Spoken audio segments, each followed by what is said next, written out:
జిల్లా గుడ్లూరు మండలం తెట్టులోని జిల్లా పరిషత్ హైస్కూల్లో ఎమ్మెల్యే ఇంటూరి నాగేశ్వరరావు ఆకస్మిక తనిఖీ నిర్వహించారు. క్లాస్ రూమ్లు, వంటగది పరిశీలించిన ఆయన విద్యార్థులతో మాట్లాడి మధ్యాహ్న భోజనం సౌకర్యాలపై వివరాలు తెలుసుకున్నారు. ఈ సందర్భంగా అటెండెన్స్ లో గందరగోళం బయటపడటంతో ఎమ్మెల్యే ఆగ్రహం వ్యక్తం చేశారు. 100% హాజరు నమోదు చేసినప్పటికీ స్కూల్లో విద్యార్థులు తక్కువగా ఉండటాన్ని గమనించి ఉపాధ్యాయులను నిలదీశారు. దీనిపై జిల్లా విద్యాశాఖ అధికారికి ఫోన్ చేసి తక్షణ చర్యలు తీసుకోవాలని ఆదేశించారు. కర్రీస్ బాగానే వండి పెడుతున్నారా?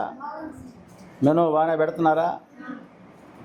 ఇంకేస్తున్నా పిల్లల కంటే ఎక్కువ ఎందుకు మా అటెండెన్స్ వేస్తున్నా?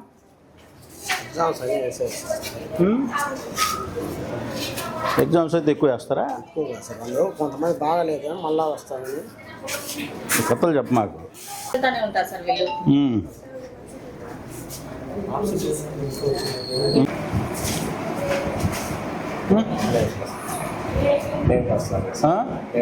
ఎవరు వేశారు? పిలవండి.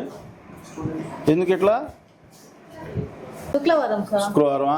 అన్నం, గుడ్డు, కూర. ఎంతమంది పిల్లలు ఉన్నారు?